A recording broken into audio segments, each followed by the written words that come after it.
Brian Craig here with a huge announcement from the Thomas Edison of sleep, the inventor of the My Pillow, Mike Lindell. And My Pillow are now offering a BOGO extravaganza on multiple My Pillow items. Right now at MyPillow.com with our promo code Kane, Kane at checkout, buy one, get free pricing on My Pillow bed sheets, Giza Elegance My Pillows, the 6-piece My Pillow towel set, and the My Pillow Roll and Go Anywhere My Pillows, and so much more. Just go to MyPillow.com. Click on the radio listener specials. Use the promo code Kane, Kane, at checkout or call toll free 800-716-4879. 800-716-4879. You are listening to The Brian Craig Show podcast, broadcasting from sunny South Florida. Brian is joined by his wife and co-host, Kathy. Follow Brian on social media at BrianCraigShow.com. And now, Brian and Kathy. Welcome to the program, everyone. I'm Brian Craig, always joined by my wife and co-host, Kathy. Thanks so much for tuning in, everyone. We got a lot to talk about. Okay, I want to start talking about this comment that Biden made yesterday about MAGA being the most extreme ever. I'm going to play the clip, and then we're going to talk about this because this is very important. This is very important, and because it tells you what the Democrats are up to. So this is Biden yesterday talking about MAGA, if this is not the first time, it's got to be one of the first times he's ever used the word MAGA. I've never heard Biden say MAGA before. No, in fact, he said it at least 6 or 7 times. Yeah. Well, let me play this clip of that. This is Biden yesterday, and he's not fully asleep this time. He's only maybe about 3/4 asleep. Well, that got struck down. Griswold was thought to be a bad decision by Bork, and my guess is the guy's on the Supreme Court now. What happens if you have a state changes the law saying that children who are LGBTQ can't be in classrooms with other children? Is that legit under the way that the decision is written? What are the next things that are going to be attacked? Because this MAGA crowd is really the most extreme political organization that's existed in American history.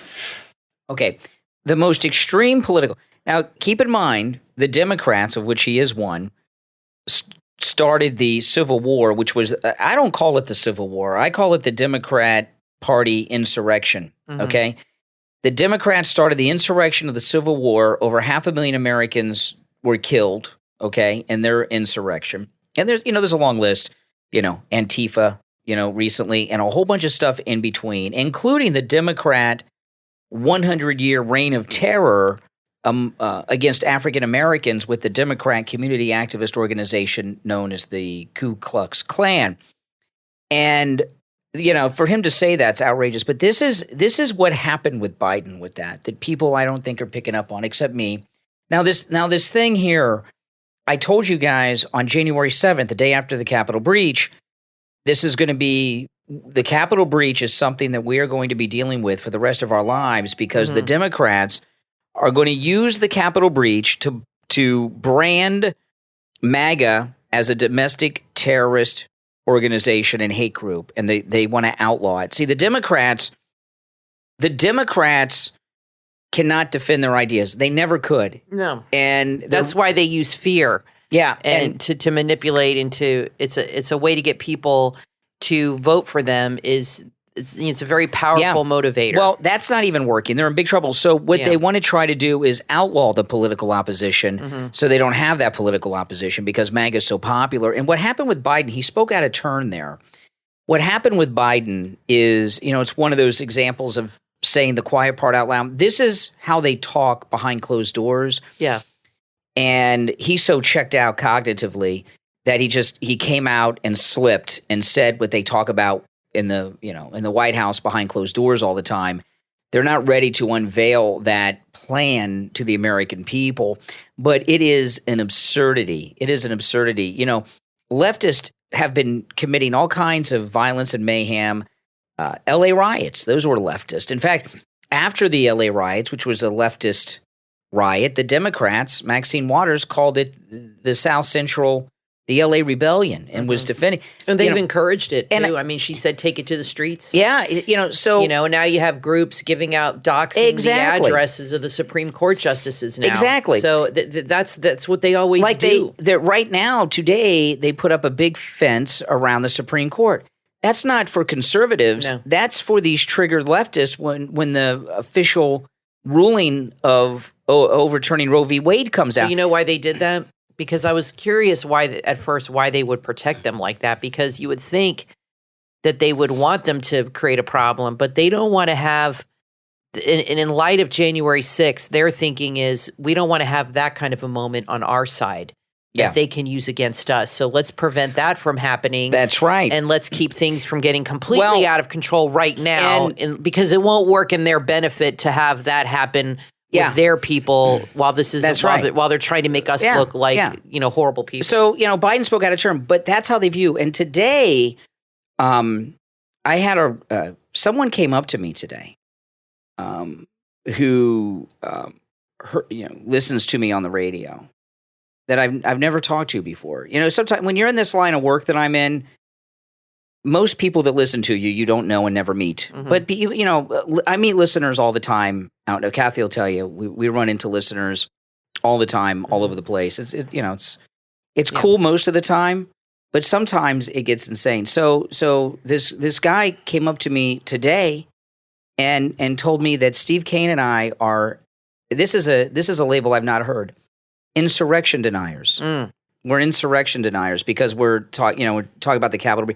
And this he clearly doesn't listen to your show. No, he. How else would he know that? Why would he? He didn't randomly go up to a guy on the street and say that. You guys have never denied it happened or anything like that. No. He's a leftist and he doesn't like us and he's a listener and this is what they do. They can't win against us, so they want to label us something we're not. Right.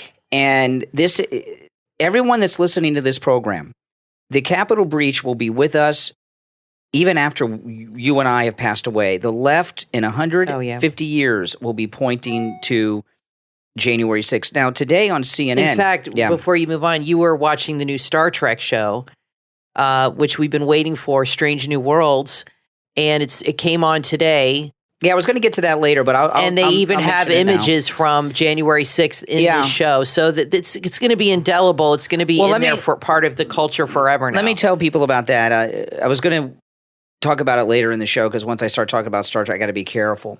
There's a brand new Star Trek series called Star Trek Strange New Worlds, as Kathy said, and I've been waiting for this series for about 3 years, and it tells the story of Captain Pike, for those of you that are Trekkers. And they go to a planet that is on the verge of destroying themselves with a war that's going to – civil war. And to stop this planet going to a global war with themselves, he shows the history of Earth, which is in our future, of how the Second U.S. Civil War led to the Third World War, which killed 30% of the Earth's population in a nuclear holocaust.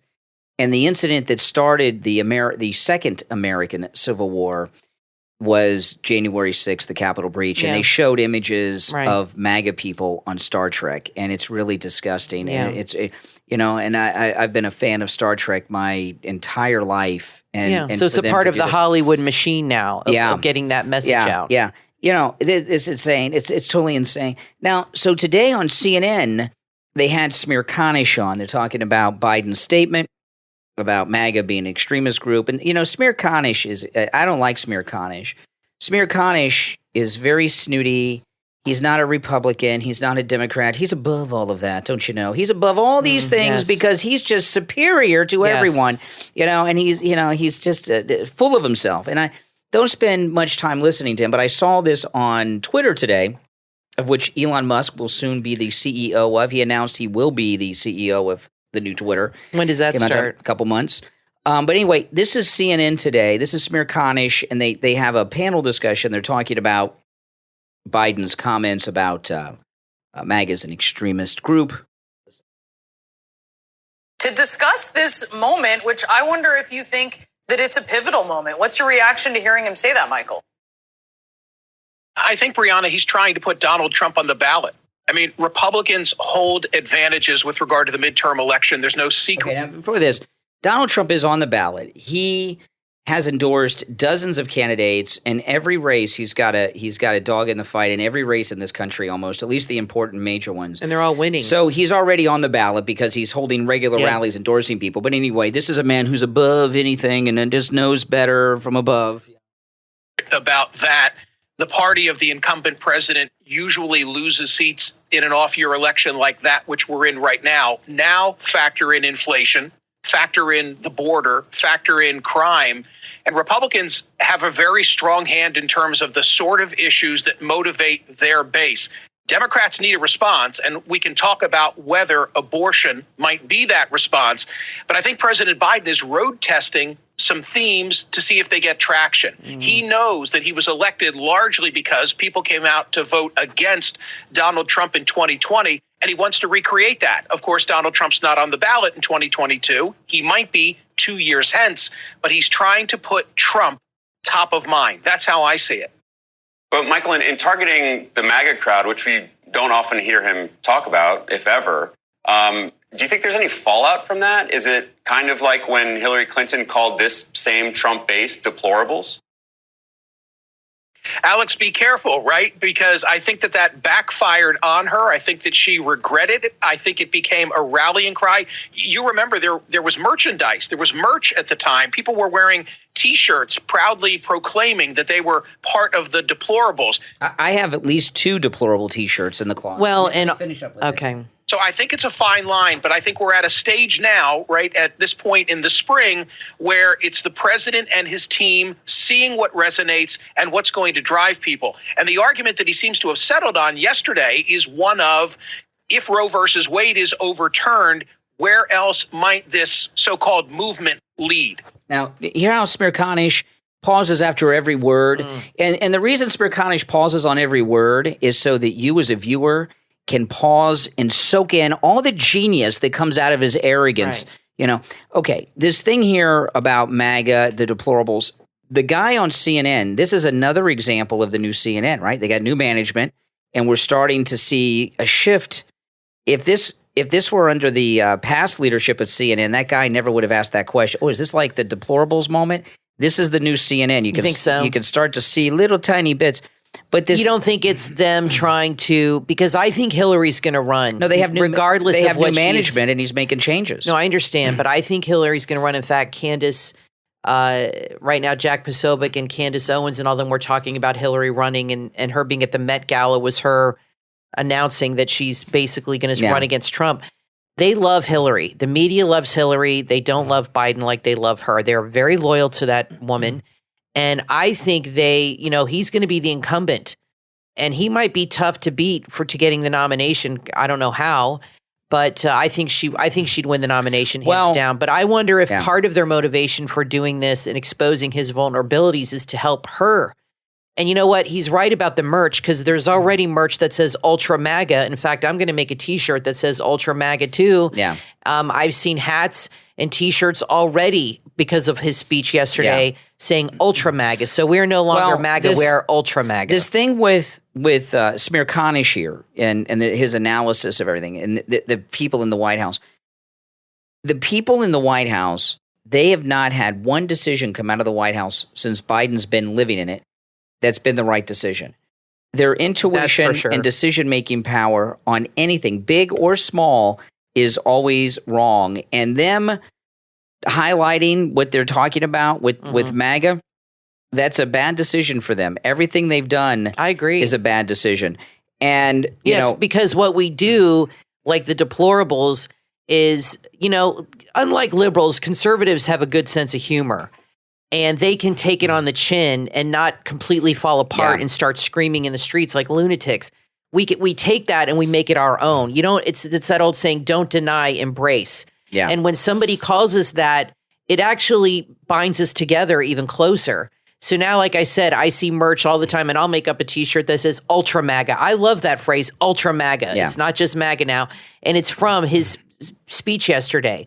So we have a way of taking something that they think is an attack and turning it into a positive, because I think conservatives overall are positive people, and they can take something and put a positive spin on it and make it their own. And also, and that's what we're doing. Because the charges they're making against MAGA people is just not true. Exactly. It's just not true. It's absurd. You know, Black Lives Matter was marching down the streets of New York talking about pigs in a blanket and things like this. Yeah. You know, that's a Democrat organization. Yeah. You know, Samir Khanish's his analysis is wrong. CNN's wrong. Biden's wrong. And so far as Hillary running, you know, it has happened where people have challenged the incumbent president in a primary. Yeah. Ted Kennedy did it with Jimmy Carter in 1980 and it failed. But he had a lot of baggage. You know, he killed a woman, you know, the vehicular drunken driving and all that.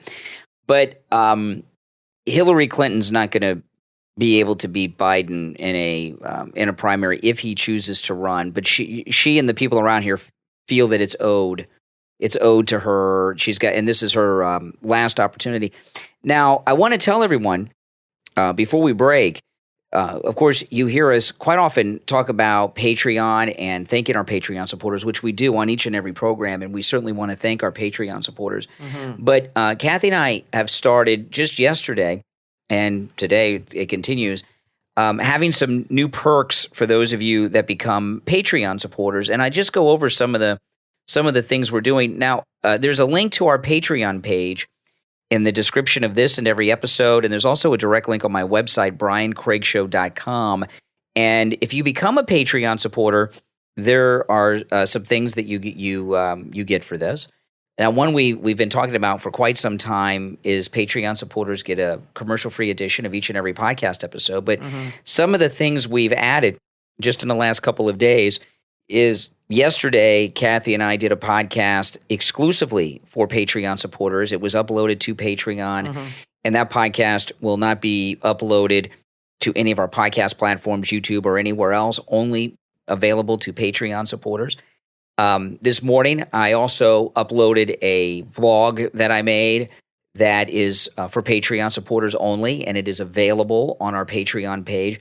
And Kathy, you made some Trump merch I made today. some Trump wallpaper for your phone. Yeah. And I have 3 up there now if you're a Patreon, and you can have access to those wallpapers. And we're going to start adding more content to the Patreon page, more perks and things like that for the Patreons, because we really do appreciate you guys. Absolutely. And those are true fans of the show. And we really appreciate you guys. So if you become a Patreon, you will get those perks, the wallpapers, and that I created this morning. They're digital. You just download them and put them right on your phone, and they're all with President Trump. Yep. And I think they're really nice. I put one on my phone. Brian put one on his. And we'll be adding other things, too, and doing some polls and, just getting you guys more involved with behind the scenes. Exactly. We put up pictures and things that we don't put on Instagram. So it's a lot of fun. So, so if you become a Patreon and if you already are a Patreon supporter, you can already have access to the vlog that I uploaded today only for Patreon, our Patreon-only podcast episode. And of course, the wallpapers for your phone that Kathy posted up there. And our top Patreon supporters get a live on-air thank you on each and every episode of the program. So the names you will hear now are our top Patreon supporters. I want to thank Andrew and Connie, Christine, Gary, ETW, Chuck, D, Pamela, Jacqueline, Rick, Rich, and Nick. These are our top Patreon supporters. And again, there is a link to our Patreon page in this and every episode's description and a direct link on my website, briancraigshow.com. All right, we'll be back right after this. Are you being hacked? How do you know? Today's tools can't perceive yesterday's attacks. What are you trying to protect? What are the relevant threats? How comfortable are you with your ability to detect and respond before damage is done? Find the answers to those questions and more in the book from cybersecurity expert and award-winning author Albert E. Whale. Hacked: 10 practical cybersecurity tips to help protect business or personal information. Available on Amazon and the website thehackedbook.com. Today we rely on so much technology. There's not one day that goes by that we don't use our computers or personal devices. And there are hackers out there waiting for an opportunity to strike. We've become so dependent with technology that it's important that we begin to understand what it is that is helping us and what needs to be worked on in order to better protect us. Businesses cannot afford to be down, and neither can consumers. Protecting your data, both business and personal, is important. Protecting you and keeping the attacker out is essential to everyone. Hacked will help you with your cybersecurity needs. It's full of valuable information and tips to keep your devices and computers safe and secure. Hacked. 10 practical cybersecurity tips to help protect personal or business information from cybersecurity expert and award-winning author Albert E. Whale is available on Amazon and the website thehackedbook.com.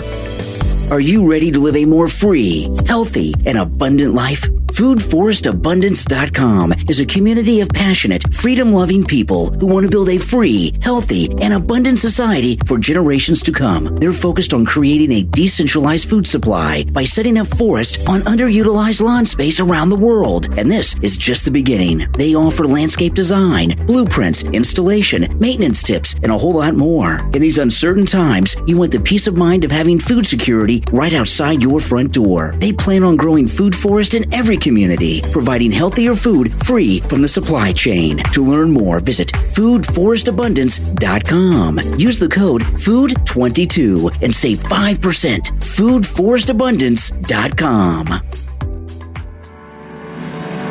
Is life becoming too much to handle? Maybe you just need a little guidance. Maybe you need a little zen. Find your zen with Jen. Jen L. O'Neill, or Coach J-Lo, is a certified life coach, writer, entrepreneur, business consultant, and author. As your life coach, Jen can help you discover your potential. She offers individual coaching sessions focusing on mastering your life goals, your relationships, and yourself. Sometimes all we need is someone to steer us in the right direction. Jen can help. She will help you build stronger relationships, get more self-confidence, improve your business or job performance, and finally find inner peace. It is possible. She knows how to get you where you want to be. As a natural motivator with 7 years of coaching experience, she tailors her approach to her clients' needs and has overcome many obstacles herself, so she understands and connects with her clients on a deep level. Contact Coach J-Lo today. And if you know someone that needs a little push in life, let them know about Coach J-Lo. Check out her 2 books, Self-Worth Redemption and Too Nice. You can find everything at CoachJLo.com. That's CoachJLo.com.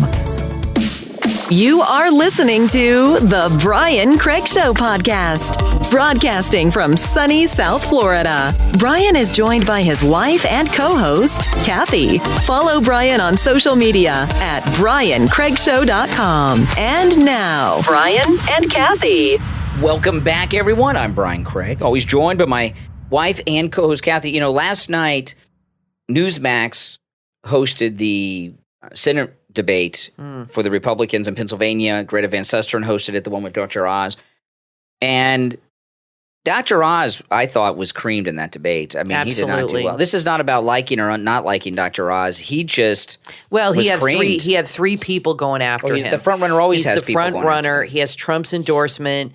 So that's, you know, the tips. Kathy, that's no excuse. No, I know, but, you know. When Trump was running in 2015, how many Republicans were going after him every night? Like 25? Exactly. A lot. They were all going after him. And he knocked them all off one by one. So that's no excuse. That's true. He's not strong. He's not strong. Well, here's the thing with Dr. Oz, okay? And I'm not talking about the you know, some of his positions. Just as a person, he's the kind of person that's never questioned, okay? Before he was famous, he's this surgeon. Surgeons are put up on a pedestal. No one questions surgeons. That's true. They just say it, and their words are taken.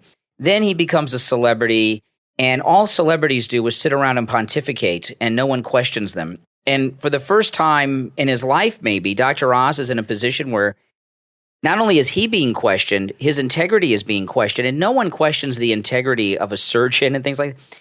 And he doesn't handle it well. And I think that's a really good analysis. You know, yeah. And the problem with Dr. Oz is he has one very big weak position for MAGA conservatives, and that's his abortion position. Yeah.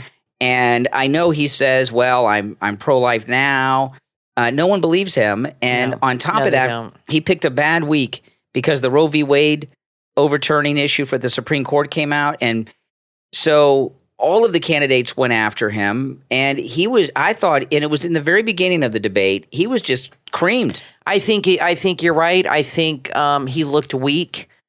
They all went after him, and they were very strong. I mean, they really knew his history and definitely did their research on him. And the Newsmax poll, it was on Newsmax, and we watched it. And according to the Newsmax poll, Dave McCormick won the debate. Dave McCormick is a guy that they interviewed, and he won the debate with the audience on Newsmax. And I agree. Dr. Oz, I don't think he's going to win this nomination. I think it might be the one person that Trump does not get through. Well, he's not going. I don't think he's going to have a perfect record. There's going to be one or two that don't make it, and I think that's a high profile one, though. Yeah, it is a high profile, and I think Dr. Oz, because we've talked to one or two people in Pennsylvania that just will not vote for him. And you're right, the abortion thing, the transgender issue. They were also saying that with COVID in the beginning, Oz was on the wrong side on that, and. I think when like you said, when you're a surgeon, surgeons don't typically deal with people. My mom's a nurse, and she always told me doctors become surgeons because they just want to show up and do the job and leave. They don't want to deal with the patient or deal with all that BS. They just want to come in, operate, and do this. Now, he's obviously more personable probably than most surgeons because he had a TV show and was in that Hollywood world and obviously had the kind of personality. His daughter, by the way, is on the new Gordon Ramsay show with the one of his shows. He's got so many. But anyway, I agree with you. I don't think he did a good job of defending himself. I thought he looked very weak. And he didn't have a lot of time to answer. And when his time was up, he just stopped talking.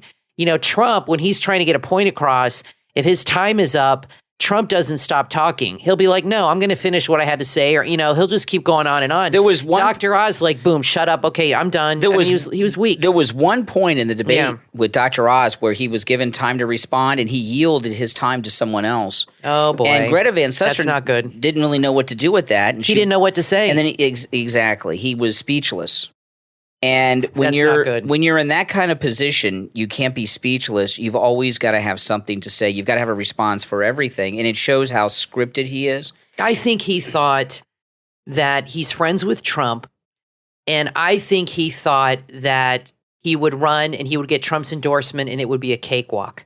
I really think he thought that because, getting Trump's endorsement is huge. Obviously, look at J.D. Vance. But I think Oz really felt, I'll just get Trump to endorse me and I'll win no matter what. It has been not so easy for him. And I think because he's so high profile and because he was so in with Hollywood and has had these liberal views, very public, by the way, it's really working against him. And people are not stupid. They see right through what's going on. Well, I don't want Trump to start having losses. I don't either. Because if he has a loss, like he was 22-0 the other night, when he has a loss, the media will overplay it big time. I would vote for Oz. I've said this before. If I was in Pennsylvania, I would personally vote for him because Trump endorsed him, and I would vote for anybody Trump endorses. I always trust Trump, and I always feel he has a plan. But, I've talked to people in Pennsylvania who have said to me, I just can't vote for this guy. I've said, well, you got to do what you got to do. I mean, it's a personal choice. But I personally, wouldn't you? If Trump endorsed him, would you personally vote for Oz, or what would you do? To my knowledge, because I was thinking about this as we're talking, to my knowledge, I have never voted for someone who was pro-choice. I don't think I ever have. No, I haven't either. And that's a tough thing because... But he says he's not anymore. I don't know if I believe him. No, I don't believe him. And a lot of MAGA people, and I agree with this, if you vote for someone in political office who's pro-choice, pro-abortion, they play a role in allowing that practice to continue. That's true. And people feel, and I agree with this, that by voting for someone who's pro-choice, because I think Dr. Oz is just he's like a tofu guy. He's becoming whatever he's got to be. I agree with to get you on through that. this. I agree. I don't think he has a strong conviction on it. I think I agree totally. I don't believe him. But hey, that's the way it is. But what people believe, MAGA people believe, if I vote for someone who is pro-choice, it's as if I'm taking part in the abortion procedure myself. Yeah. So that's I understand that's not that. good. What would you do if he was a Florida, you voted for Rubio, even though you didn't want to, but I'd said you got to vote for him. Well, that was different. Trump said okay, vote for him. there's two different things here. Okay, there's primaries and general elections. So I voted for Marco Rubio, who I hate, but that was in the general election. Okay, if in a primary forever, I will never vote for Marco Rubio in a primary. I don't like him. Okay, I think he's a do nothing. Well, what's the difference? Because in the primary, it's all Republicans. So a Republican's going to win no matter what. Okay. And when you get once you get the choice, when you get into the general election, it's one or the other. It's either a jerk Republican who's liberal on some things or a jerk Democrat who's liberal on everything. So in a general election, I would without question vote for Dr. Oz. But in the primary, I don't think so. Okay, I don't. interesting. I think it would be a tough decision. I see what you're saying. It is a tough decision, and I appreciate the toughness, but I really don't think he's going to win the nomination. I think it's going to go to this other guy that won the debate. I think this is one that Trump's going to lose. I hate to say that, but I really do. We were talking earlier about this anti-MAGA thing on the new Star Trek show, which just burns me. And a lot of people are always like, okay, no more Disney, no more Star Trek, no more Netflix, no more Amazon. Liberals have infected everything. I know. And what are we supposed to do? Cut out everything except like this podcast and War Room with Bannon and never watch a movie? That's how a lot of people feel. I mean, they're really it's everywhere I go. I mean, it's getting crazy. And President Trump in an interview spoke about Disney. I wanted to play this for you guys. This is President Trump. This is yesterday, and he talked about the current situation with woke Disney. All right, here we go. Transgender movement is out of control. Joe Biden thinks there's at least 3 genders. I would think more. What do you make of it specifically? And I am curious as it relates to whether or not you see this transgender movement, not transgender people, but the movement is evil, unbiblical. A lot of people say this is not the way it should be. It's not the way it should be. That's for sure. It is a terrible thing. I mean, especially where you're taking children that don't even have this period to form. And in many cases, I hear 60% of the cases later life, they say, why did they do this to me? 60%. No, I think it's a terrible thing. I think what's happened with Disney and what Disney's doing, Walt Disney is looking down. What's he thinking? He's not happy, okay? Walt Disney said, whatever happened to my beautiful Magic Kingdom? Yeah, that's and for sure. It's such a sad. Even when it comes to schools, a lot of conservatives are like, oh, homeschooling. Well, what are we supposed to just give up on everything and let the liberals own everything? I think we got to stand up for things and try to take some things back. I agree with you. We canceled Netflix again this last week. We were talking about, and then I find out the new season of Cobra Kai is about to debut.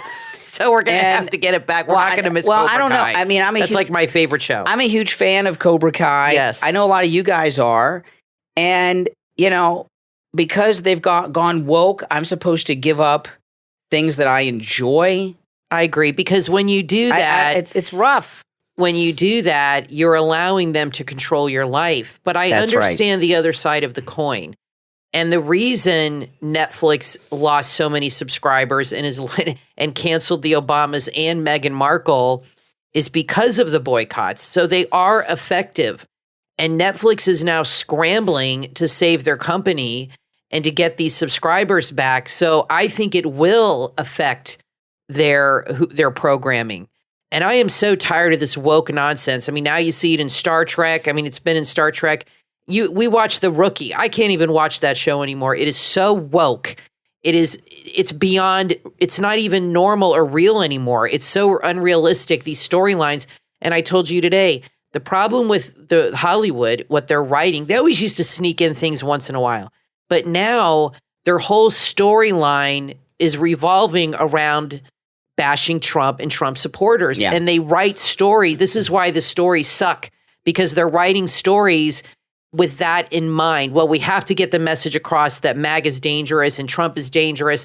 So they even work it into this stupid Star Trek at the end. It's ridiculous. Star Trek's not stupid, Kathy. I mean, the episode, I'm saying, I'm sorry. God, oh boy, I'm going to get in trouble for that one. They work it into the show at the end. They didn't have to put that in there. This... Okay, it was an agenda.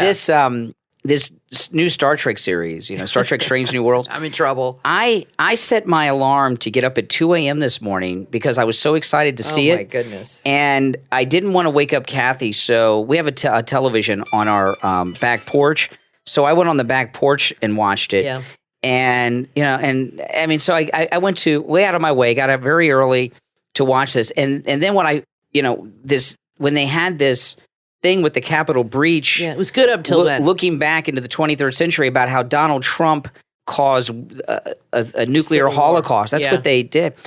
And if you guys remember the Wrath of Khan, they blamed Donald Trump for Khan in this episode. Yeah, I mean, it's crazy. It's insane. So what had happened with the writers and producers got together and said, okay, we're going to, and this is the first episode series, we're going to make an episode blaming Trump for terrible things that are going to happen in Earth's future if he's not stopped now. And then they built this whole episode around it. Right.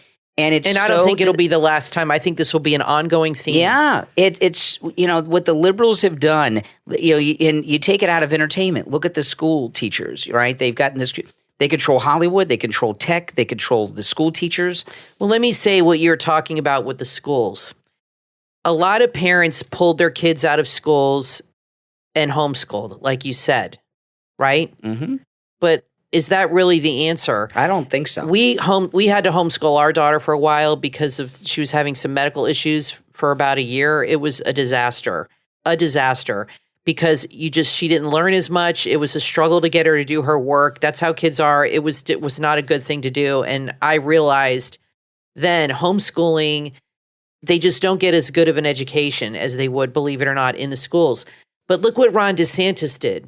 Instead of encouraging parents to homeschool and give up, he fought back and he passed this law, and a teacher just got fired for it yesterday because she was talking to her students about being transgendered or binary or whatever the hell she is.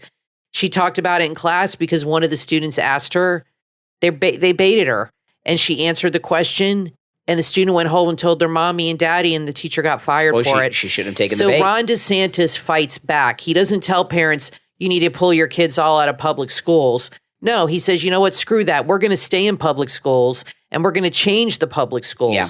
And that's what Brian is talking about. So how do you get through to these entertainment companies or Amazon or Target, or how do you get through? The only way really to get through to those kinds of things is to not patronize them. Well, I'll tell you. I mean, what else can you do? Ben Shapiro's doing this entertainment company, and I saw he had one movie I saw, which was very, very good, Run, Hide, Fight, which was about a school shooting told in a way I've never seen before. And Run, Hide, Fight, that's the Ben Shapiro produced movie. It is very, very good. And the way to do it would be to have high quality content put out by conservatives. An alternative. Yeah. An alternative. And in the streaming verse that we're in, that is without question possible. Listen, we're going to take a quick break. When we get back, there's a lot more to talk about. Don't go anywhere, all right? I'm Brian Craig. Always joined by my wife and co-host Kathy. We'll be back right after this. If you're an engineering student or young graduate, maybe you're studying engineering at college, or a newly graduated engineer ready to give it your all, but you have way more questions than answers, then there's a book that's essential reading for you. The View from Here, from author Reese Hugh Lumsden, available on Amazon. In this must-read book, you're not going to hear war stories or another speech about back in the day, but a respected colleague who gives advice presented in such a way that you can take action. You will find a mentor who is close enough in age to be connected to you, but who's senior enough to have demonstrated success in the industry, who understands the challenges you face in entering the workforce, in making sense of engineering, and knowing what it takes to get ahead. The View from Here is a book written with all of these issues and more in mind. Young Engineer of the Year and author Reese Hugh Lumsden offers frank guidance on navigating the early years of your engineering career through a combination of personal accounts and meticulously researched facts. The View from Here is written in an open and conversational style that is action-oriented and easy to understand, with over 70 quick and easy exercises that will help you build your skills. If you're learning to optimize your engineering career this very instant, then The View from Here is indispensable. Order your copy right now. Available in Kindle and paperback on Amazon. The View from Here, from author Reese Hugh Lumsden. No matter who you are, where you live, or your life situation may be in, relationships of all kinds have influenced your life. Both positive and negative relationships have an impact on our physical and mental health and our overall well-being. The book from author Dr. Lamar Spencer, The Depth and Diversity Within Relationships, available on Amazon, and the author's website, drlamarspencer.com, offers true accounts of love, loss, joy, and stress. These collections aim to encourage, inspire, and share experiences that have helped others just like you navigate relationships. In this must-read book, read about recommendations concerning mindfulness and relationships, as well as recommended keys to building positive relationships and the importance of setting boundaries. You will learn to build more positive and lasting relationships through this book, The Depth and Diversity Within Relationships, from author Dr. Lamar Spencer. Order your copy right now on Amazon and drlamarspencer.com. Brian Craig here with a huge announcement from the Thomas Edison of sleep, the inventor of the My Pillow, Mike Lindell. And My Pillow are now offering a BOGO extravaganza on multiple My Pillow items right now at mypillow.com with our promo code Kane, Kane at checkout. Buy one, get free pricing on My Pillow bed sheets, Giza Elegance My Pillows, the 6-piece My Pillow towel set, and the My Pillow Roll and Go Anywhere My Pillows, and so much more. Just go to mypillow.com. Click on the radio listener specials. Use the promo code Kane, Kane, at checkout, or call toll free 800-716-4879. 800-716-4879.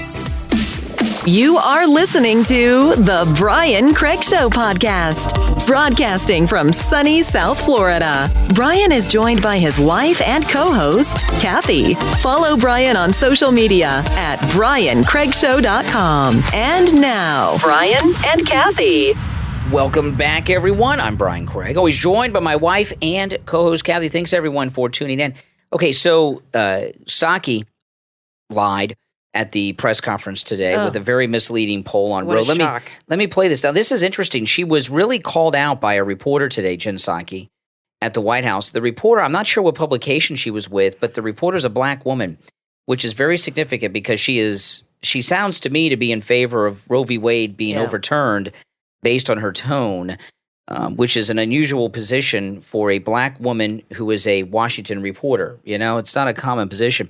But listen, this is Psaki today.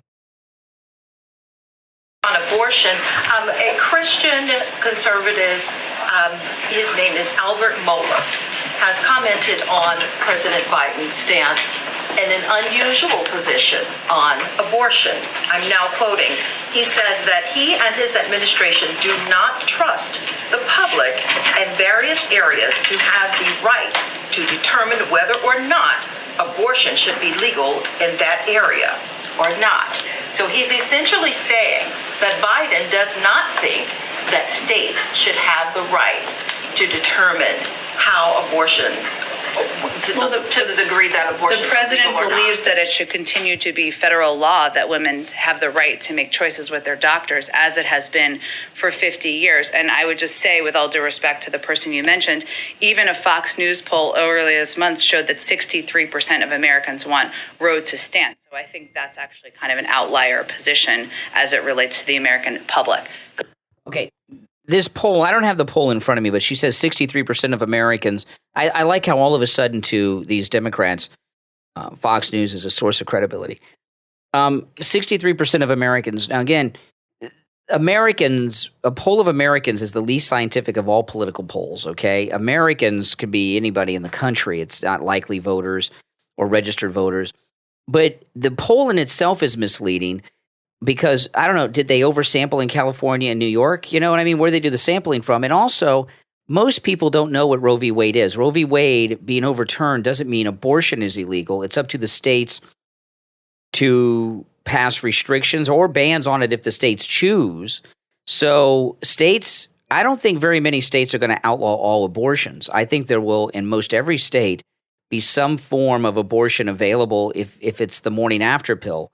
There'll be some form of it available still. Well, if that poll is correct. Well, the poll is incorrect in that most people polled don't know what Roe v. Wade is.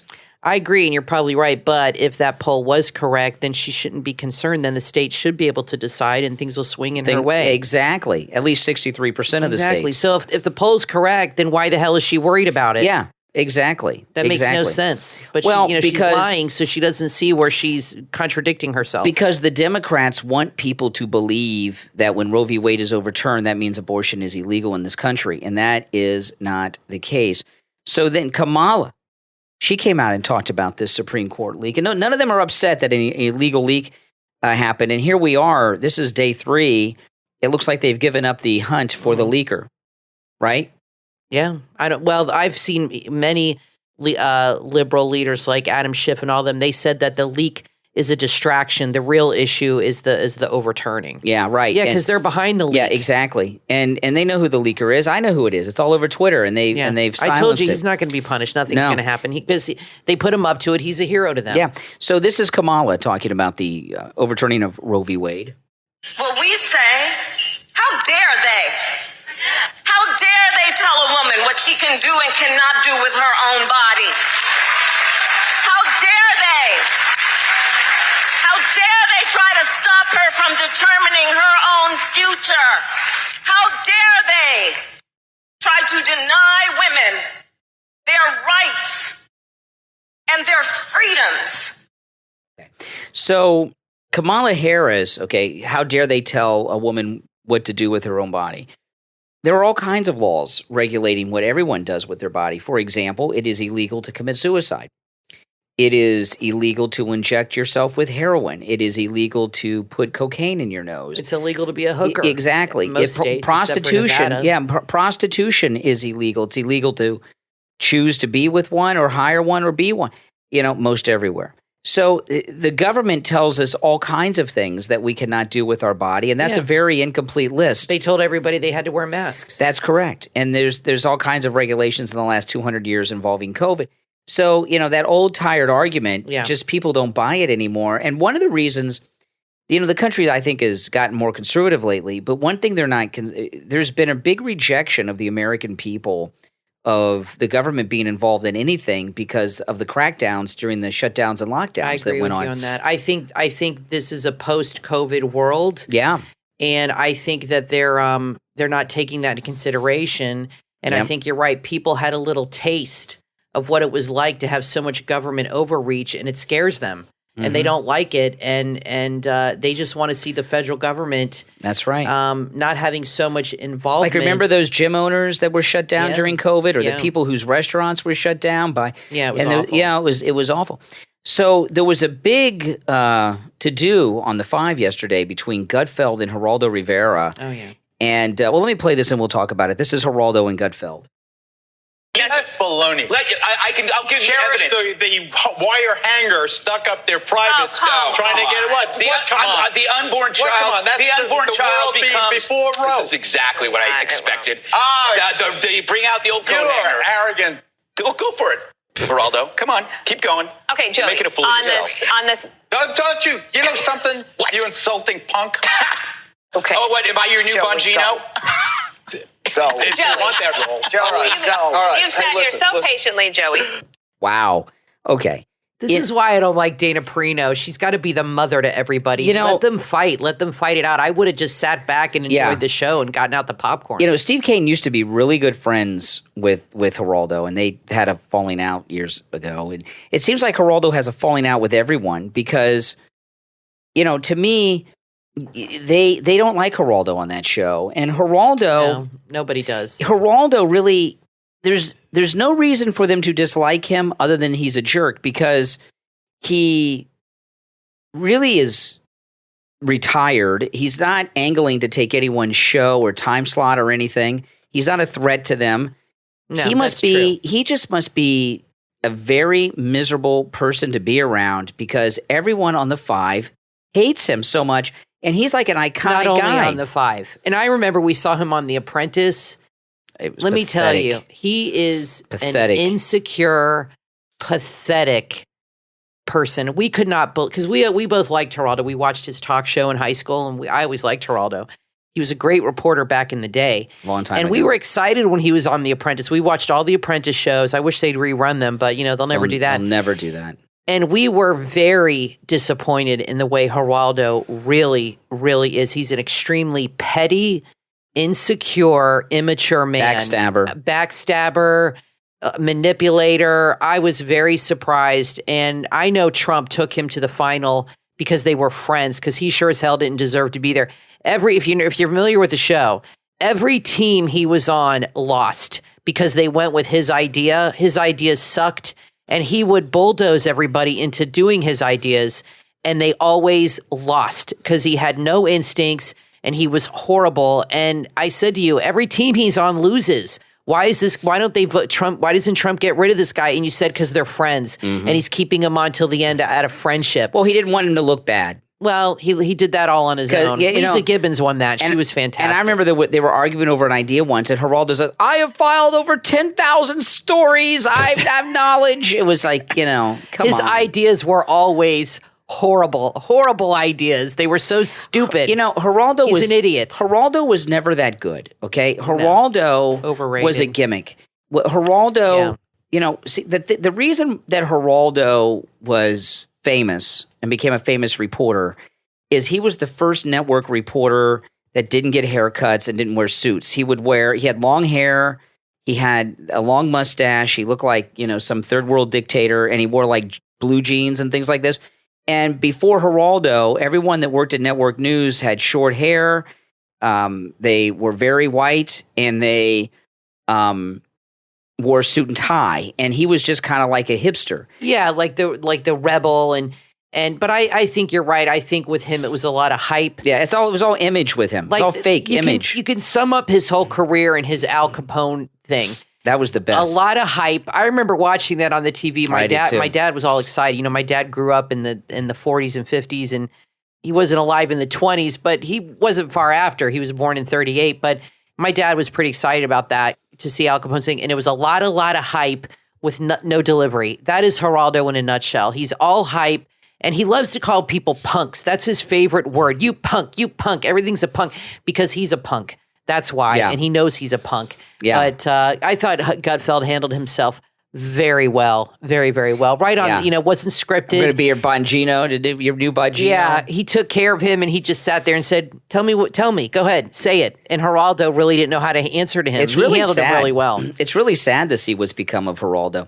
Now, Jack Posobiec broke a story this week. This is really a scary story. This is Jack Posobiec, and I thought it was a very good story. It's about how the CDC was tracking Americans during COVID. The CDC, according to the new report, was tracking millions of phones to see if Americans followed COVID lockdown orders. What were they doing? They were purchasing data from apps. So they're purchasing app data that can track. When you turn your app on, you say, do you want to keep location services active? Well, what does that mean? That means they're tracking you.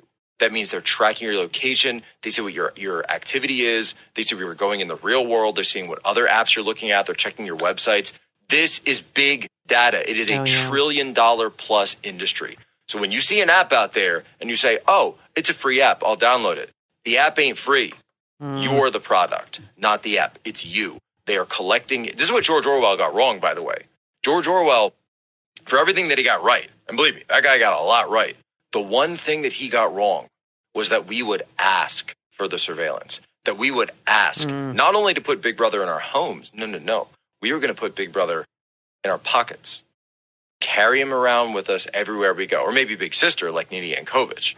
Yeah, and so what they found is that the CDC was purchasing, the apps and social media, because I remember a lot of people are always asking, how does Twitter make money? How does Facebook make money? They make money in a lot of different ways, but the main way they make money, and this goes for Instagram and stuff, is gathering data, very detailed data on every individual that uses these apps to know what you buy, where you go, where you travel to. They even know what stores you walk into and how long you're in there and all this stuff. It's very valuable marketing data so they can market things to you.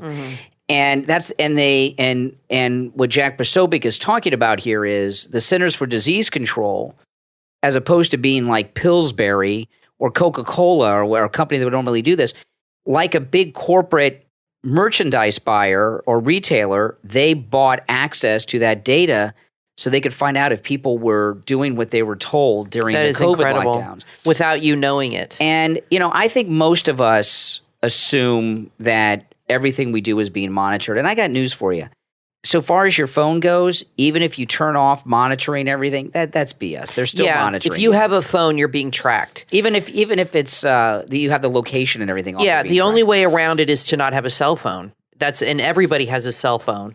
So all these people that talk about boycotts and all this, get rid of your cell phone. If you really, really believe that this is going on and it bothers you, that is what's happening. You're being tracked, and anytime you have a cell phone, get a landline and get rid of your phone then. Maybe if you could find, that one they advertise for senior citizens, the Jitterbug. There you go. That one probably doesn't track. I don't know. Maybe. I don't know. The Jitterbug, there's no apps on it. Yeah, but there's another way. Or maybe you can get an old brick phone, I guess. I don't know. They track, I took a course on social media marketing and stuff online once, and it explained in this course how your phone is really a homing device for you. And when you go into a store at the mall, like the Gap, that people know where you're at. They literally track your movements, and they will tailor advertising to that. How many times there's something happened a couple weeks ago, I can't remember. The television in the bedroom. The television. Alexa. We were taught, this was so weird, and I said this on the show before, we were having a 5-minute conversation about buying a new TV because our Roku in the bedroom is about 8, maybe 7 years old, and some of the apps are not opening. And I said to you, maybe it's time we have to get a new TV soon. Maybe by Christmas we'll have to buy a new television. We literally talked about it for 5 minutes. The next day or later that day. It was the next day. The next day, I was asking Alexa what the temperature was. And Alexa said, it's 79 degrees. By the way, if you need to buy a new television, I can help with that too. Mm-hmm. And I was like, what the hell? And I called you to tell you what happened. And as I was talking to you about the privacy issue with that, Alexa popped up again and showed me her privacy policy without me soliciting this. Yeah. That really freaked me out. But of course, I still have my Alexas because I love them. Yeah, no, but it should freak you out. This is the way it is. You are tracked. They know where you are. If you don't like it, if it really, really bothers you, this is the society we're in. The only way to handle it is to completely get rid of your smartphone. Unfortunately, but that's because we all love our smartphones. But you know what, though? They do similar tracking on your desktop, too, and it's just... True, but not your movements. Well, it's something we all accept, but we don't seem to mind it so much if it's Coke or McDonald's. To find out that the government was doing this to make sure that you were following orders. Did you go to from church? Fauci? Exactly. Did you go to church when you weren't supposed to? Yeah. Did you gather with friends? Could they find out if you were at a party with 30 other people? You know what I mean? If you remember during the lockdowns here in America, there were ministers who were arrested for holding church services in America. Insane. And just to wrap things up, to go full circle, one of the reasons the Democrats are having such a problem on every issue, other than Biden's failures with inflation and everything, is because people in this country saw there was a minister arrested in Florida for having church services during COVID lockdowns. And you might say, Ron DeSantis? No, it was a local Democrat sheriff in a Democrat county in Ron DeSantis' Florida that did it, not Ron DeSantis. And people are very well aware that where Democrats were running things, there were incredible restrictions that were insane, that were endless. It scared people, which it should. And the Democrats showed when they have a little bit of power what they'll do with it. Absolutely. And they have scared so many people away from the Democrat Party, and they're going MAGA. And I tell you what, they're going ultra MAGA. That's right. And I tell you what, if it wasn't for governors like Ron DeSantis or Greg Abbott or these people, they would have had complete control. We'd still be on lockdown. Still be going on right now. But because you had governors who took control of the situation and did not let this happen, it led the way for other governors to do the same thing. But if it wasn't for them, believe me, they would still have, they have a lot more control than you think. Well, listen, guys, thanks everyone for tuning in. And remember, the Brian Craig Show podcast is now on all podcast platforms, including Spotify. We are on every podcast platform, including Audible too. We're on all of them. So make sure that you follow and subscribe on all these different platforms. And, of course, invite all your friends to tune in as well. And if you want to support the show, become a Patreon. It's patreon.com/RealBrianCraigShow. It's a great way to support the show and get lots of behind the scenes and extra content as well. All right, everyone. Hey, listen, have a great day. All right. We'll talk to you next time. Watch out. There's a young psychopath on the loose at the World's Fair. In the book from author Herb Guggenheim, Resurrection 2020, recovering narcissist Skip Gershwin loses his teaching job and his condo on the same day. It's only through the intervention of his friend, who's a cognitive scientist, that he's saved from plummeting headfirst into a vortex of total despair. During this trying moment in his life, the one thing that sustains him is his strange fascination with the 1964-1965 New York World's Fair, the largest and most spectacular fair ever held in the United States. When strangers bring him a time machine, he gets the chance to travel back to 1964 and view the fair he visited as a child through newly opened adult eyes. Accompanied by two brilliant former students and his cognitive scientist friend, Gershwin is forced to confront evils that scarred America's past, stain its present, and threaten to annihilate its future. Resurrection 2020 from author Herb Guggenheim, available on Amazon. Order your copy right now.